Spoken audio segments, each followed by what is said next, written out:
You want to know the secret to weight loss? There are quite a number of self-help books, as well as videos and other products, all trying to sell you that secret.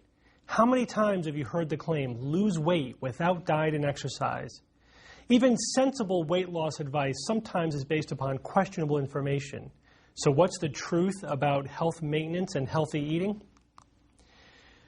I'm going to talk in this lecture about diet, what we eat, what we should eat, and perhaps what we shouldn't eat, and how much we eat. There are many issues related to this, specifically weight loss, weight gain, and weight maintenance, how to avoid and treat diabetes, heart health, overall health, and athletic performance.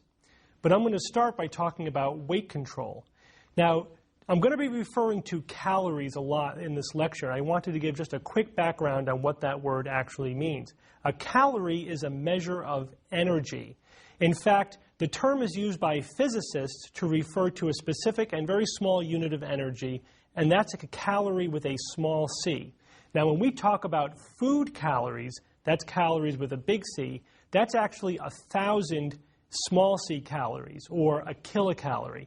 Now, in the rest of this lecture, when I refer to the word calorie, I'm going to be referring to that food calorie.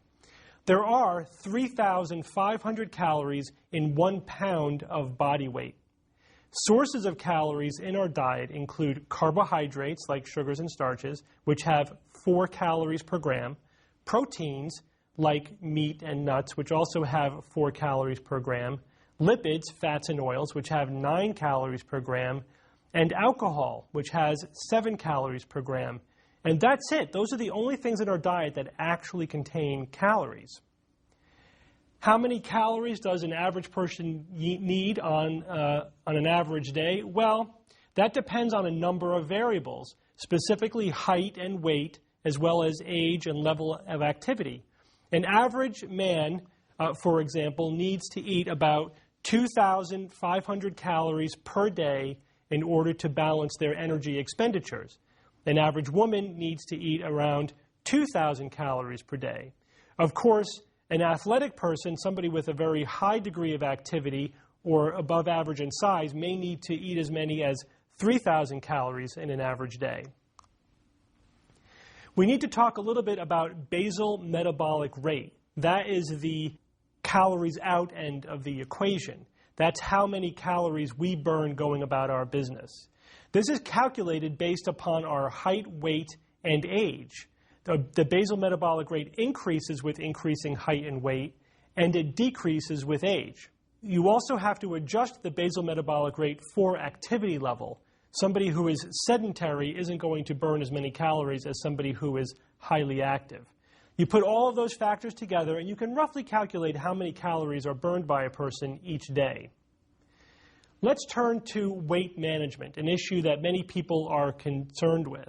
And again, this comes down to calories consumed versus calories expended. That's really just basic physics, biology, and math.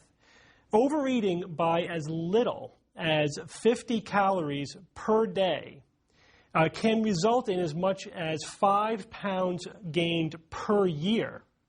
That's a lot of weight gained for a very tiny difference in our eating habits.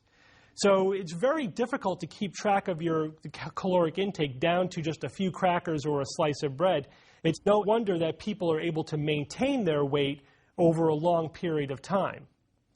Now let's talk about weight loss. What if you want to lose some excess weight? A conservative approach to weight loss is under-consuming, meaning consuming fewer calories than you burn by about 500 per day. So if we go back to our average adult male that burns about 2,500 calories per day, if they under-consumed by 500 calories, eating about 2,000 calories per day, they would lose 500 calories times 7 days is 3,500 calories, or 1 pound per week. A pound per week is a good, steady, healthy rate of weight loss. At the more aggressive end of the spectrum would be under-consuming by about 1,000 calories per day. So there, an average adult male would eat only about 1,500 calories per day, and an average adult woman even less than that, down to as few as 1,000 calories per day. That's very challenging, and most people cannot sustain for any period of time that significant decrease in their daily food intake. And even still, that aggressive under-consuming by 1,000 calories per day only results in a weight loss of about 2 pounds per week. What this also means is that if someone is claiming you can lose 5, 10, 15, 20 pounds in a week or two, they're being less than honest. You can only burn about 1 to 2 pounds per week of excess body weight, of fat, which is what people really want to lose when they're trying to lose weight. Any weight lost above and beyond that is water weight or other things. It is not calorie burning. It is not fat burning. Now, these different amounts of calories per day are very tricky to estimate, and it's very easy to accidentally overeat. For example, if you substitute cream cheese for butter on your bagel and swap, let's say, mustard for mayonnaise on your sandwich and have a baked potato instead of a vegetable, you can easily be overeating by as much as 500 calories. Now, lots of people claim that there are tricks and special tips for losing weight, and I'm going to go over a few of them. Unfortunately, none of them are terribly helpful. One you may hear about frequently is fasting, that people will jumpstart their diet or will help their diet by fasting for a day or for a longer period of time.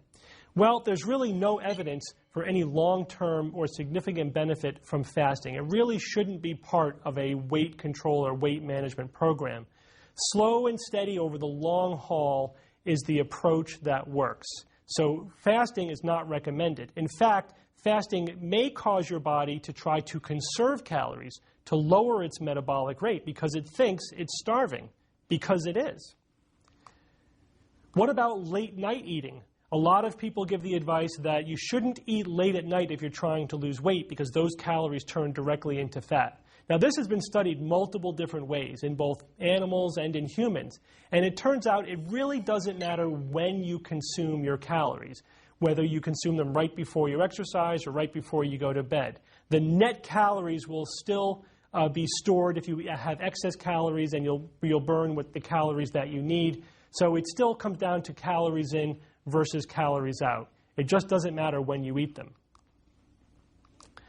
What about restrictive diets? A lot of fad diets or a lot of weight loss diets are premised on the notion that if you eliminate certain things from your diet, you identify what's the bad food or the bad food group, and you eliminate those things, that the weight will magically melt away. Well, this again is not a helpful strategy or a helpful approach to weight loss. In the final analysis, it doesn't really matter what kinds of calories you're eating. The overwhelmingly important or large factor is how many calories you're eating. Also, by restricting your food, or by restricting the variety of food that you eat, you can compromise good nutrition, which if you are trying to under-consume as part of a weight maintenance program, it's especially easy to get poor nutrition, and therefore eating a variety of foods is especially important. Also, highly restrictive diets are just not sustainable. People find it extremely difficult to maintain a diet in general, especially one that has eliminated a lot of food choices. In the last 20 years or so, there have been huge fad diets focused on either low fat or low carb, and they seem to go back and forth in popularity. The notion here is that if you adjust the proportion of macronutrients, of fats and proteins and carbohydrates in your diet, that you will get to some magical zone or magical balance in which you'll shift into a different kind of metabolism that will help you burn calories. Now, after a lot of research, it turns out that there just isn't evidence to support these claims. There is a lot of basic science that people draw upon. Sure, there are hormonal differences in how our bodies will handle proteins and fats versus carbohydrates. For example, in terms of how much insulin is secreted and how much insulin is necessary in order to deal with carbohydrates. And that can have effects on our overall metabolism. However, these effects seem to be overwhelmed by the much greater factor of just how many calories are consumed. So the bottom line here is there's no magic ratio of macronutrients. It still comes down to caloric intake. Now, the evidence for that is based largely on the clinical studies. And again, this has been studied in many different ways. And what all these clinical studies show is that when diets do work, they work by reducing calories, regardless of the types of calories that are eaten. Now, some of these clinical studies do show that there are temporary effects on things such as hunger. So, for example, if you go on a very low-carb diet, there is evidence to show that, yeah, your hunger may be decreased over the first 3 to 6 months or so, and that may lead you to consuming fewer calories. However, that effect appears to be temporary, and after 6 months, it doesn't seem to make any difference. In fact, on all of these diets, most people will start to regain weight after 6 months. And at the end of a year or so, the difference in weight loss is negligible or non-existent, and usually also the overall weight loss is often not that much. It turns out that going on a diet itself is not a great strategy. You shouldn't go on some special diet just to lose weight. You should, in fact, switch to a healthful diet that you can sustain for the rest of your life. It's always important to ask yourself, this diet that I am going on for health reasons, whether it's weight maintenance or something else, is this something I can really live with? Is this something I could stay on long term? If it isn't, if it's just a short-term quick fix, then it's not going to be a successful strategy. The clinical evidence pretty clearly shows that. Well, I've spoken a lot about food and how much we eat, but what about, the other end of this equation? What about exercise? Isn't exercise important for weight loss? Well, it turns out the answer is yes and no. So we have to put this in the proper context. Exercising definitely burns calories, but let's do a rough estimate of how many calories it does burn. A very reasonable exercise program, one that's recommended for overall health, is, say, doing 30 minutes of cardiovascular exercise, like riding a stationary bike, for example, 3 days a week. That would burn about 150 calories for 30 minutes of exercise. Times 3 is 450 calories. If you're trying to underconsume by 3,500 calories per week in order to lose 1 pound per week, which is a conservative weight loss program, then burning off an extra 450 calories doesn't get you very far towards that goal. So the bottom line is that you can't lose weight solely by exercising. You just can't burn off enough calories. You would have to exercise 90 minutes a day, every day, 7 days a week, in order to burn off a pound a week just through exercise. So you have to combine that exercise with portion control and calorie control. However, exercising is very important for overall cardiovascular health and overall health. It definitely correlates with improved health and longevity. It's important to maintain muscle tone, especially in the older population, and therefore it is recommended to get regular exercise. And it will help if you are trying to lose weight. What exercise does do, it does burn a little bit more calories for you, so it does help in the bottom line equation of calories in versus calories out, but it also prevents you from decreasing your caloric output in response to eating less. I mentioned before that over or under eating by even a small amount can make a big difference in weight over the long term. So how do people maintain their weight over long periods of time? Well, when you eat less, your body compensates by burning less, and when you burn more calories, your body compensates by making you more hungry, so you'll consume more calories, and we pretty much keep ourselves within a fairly narrow range. So if you want to lose weight or shift to a different equilibrium at a lower weight, you need to simultaneously reduce the number of calories you eat and increase or maintain the number of calories that you're burning. What about diet pills? Is there any medicine or pill that will help in a weight loss program? Generally speaking, diet pills do not work. There's no theoretical reason why there can't be a pharmaceutical, for example, that shifts us into more of a weight loss balance.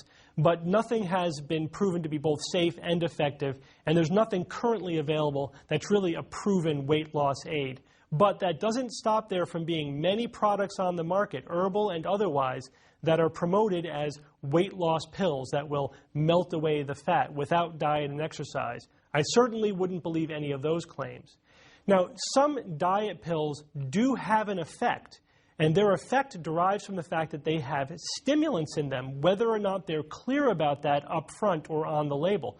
Sometimes you really have to hunt and look at the ingredients and see if there's any caffeine, which is a very common stimulant to be added to herbal or other diet pills or supplements.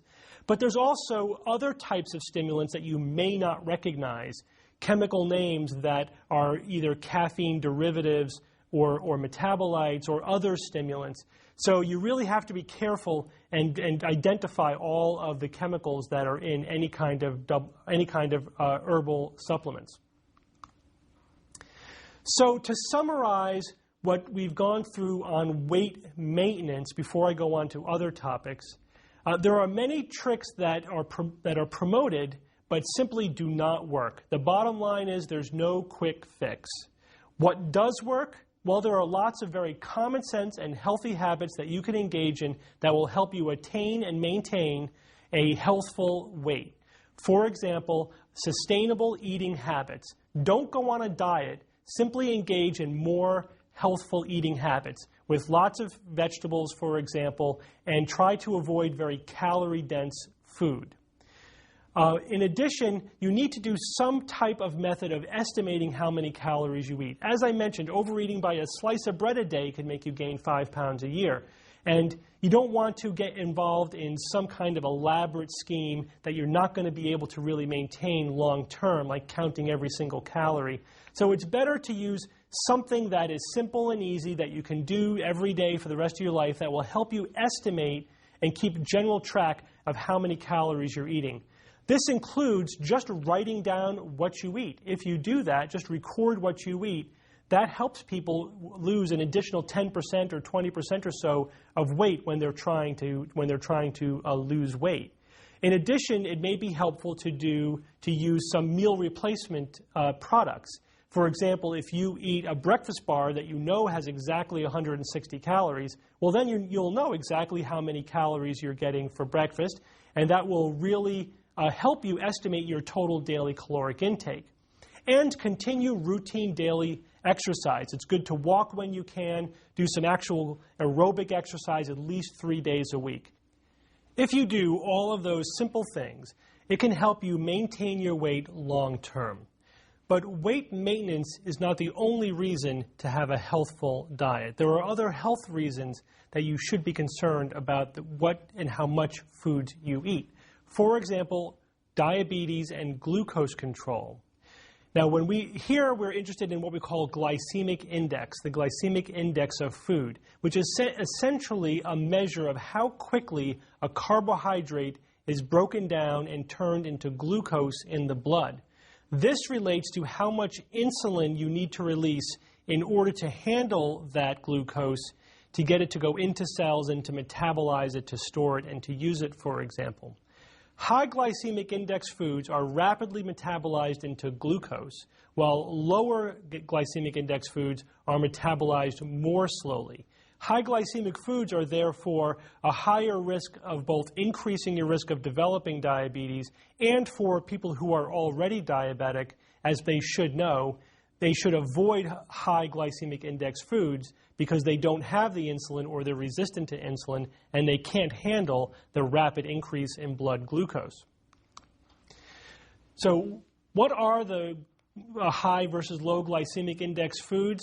High glycemic index foods are things like white bread, potatoes, white rice, corn flakes, in fact, most breakfast cereals. These starches are rapidly broken down into glucose in the blood. Medium glycemic index foods would include things like whole wheat, brown rice, whole wheat pasta, and sweet potatoes, essentially the darker, browner versions of the high glycemic index foods, but also plain table sugar. Table sugar, ironically, is not broken down as rapidly into glucose as are things like white bread. And low glycemic index foods would include things like cheese, nuts, legumes, seeds, or high grainy breads. So we talked about glycemic index and diabetes control. There's also heart health, because we want to avoid atherosclerosis and heart disease as well, and diet is hugely important for heart health. Here, the main concern is good fat versus bad fat and the overall amount of fat that we get in our diet.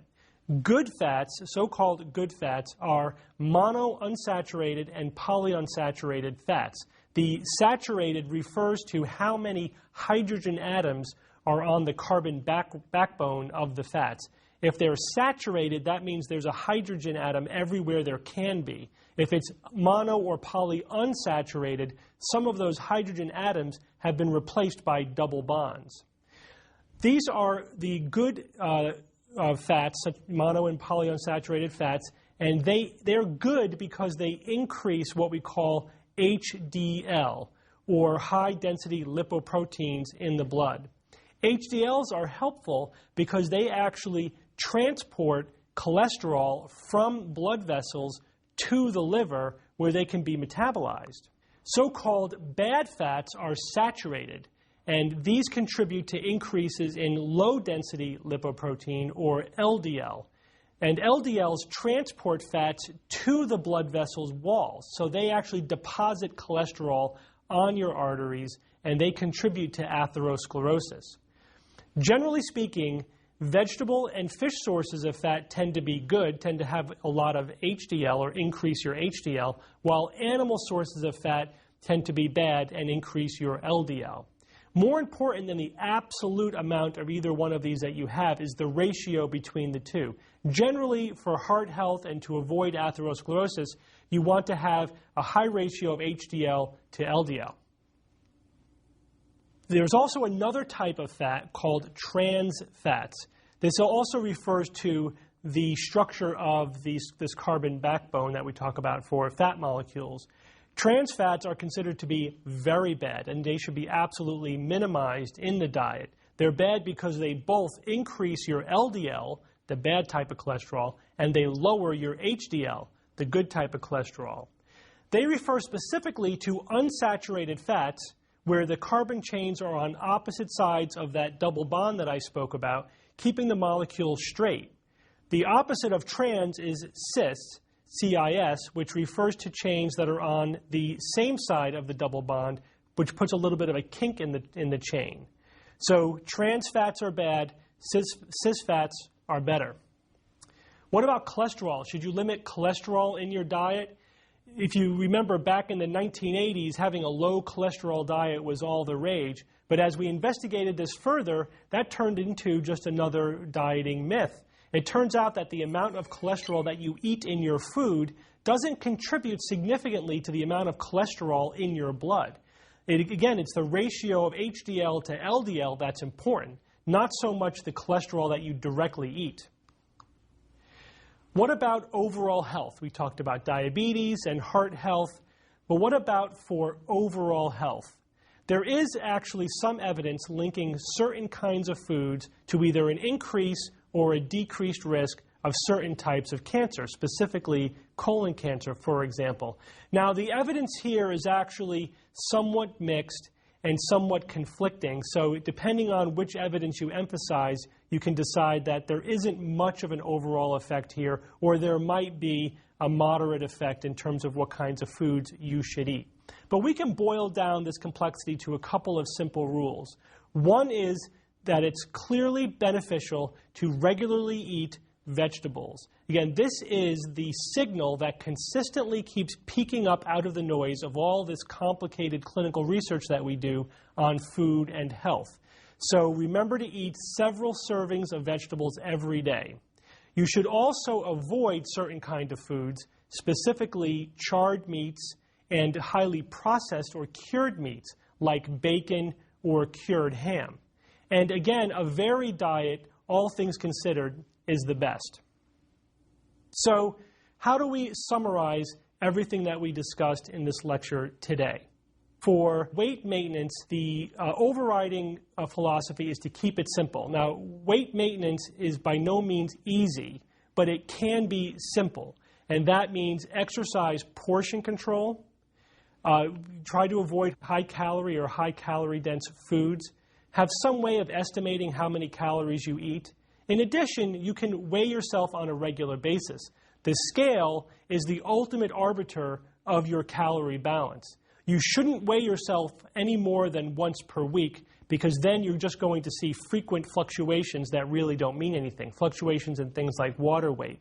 But if you weigh yourself once a week under the same conditions, and then average your weight over the last week or two to see what the trend is. Are things stable, which is where you want to keep them, or if you're trying to lose about a pound or so a week, you want to see that basic trend on the scale. The scale will ultimately tell you if you are restricting your calories sufficiently or if you are exercising sufficiently to achieve your goals. If not, then you can make mild adjustments until you settle into where you need to be. Also, for overall health, again, the one thing that consistently is shown by the evidence is that you should eat plenty of vegetables. But there are also some things that you should avoid eating too much of. Avoid eating too many animal fats that are high in LDL. Avoid eating too many trans fats. In fact, they should be minimized as much as possible. And if you make all of these simple adjustments to your lifestyle, don't focus on the short term. I think that is perhaps the single most counterproductive thing that people do. And unfortunately, most of the dieting advice out there, going on a fad diet or using some specific trick, turns out to be a myth because they focus on short-term results. And focusing on short-term results is a recipe for long-term failure. Most people who try to lose weight will long-term fail. About 95% of people who, quote-unquote, go on a diet, in fact, over the short term, no matter what kind of diet they go on, just because they're paying attention to what they're eating, they will lose weight, which shows that it doesn't really matter, which, fad diet A versus fad diet B. However, the same studies that show that there's some short-term weight loss by going on pretty much any diet, just because you're reducing your caloric intake, also show that there is no long-term weight maintenance, that 95% of those people who do lose weight on the short-term diets will gain it back. The way I interpret that breadth of research is simple. Dieting doesn't work. And perhaps that's the biggest myth of all, that you can positively impact your weight maintenance by going on a diet. Rather, the focus should be on long-term healthful strategies that you can maintain for the rest of your life.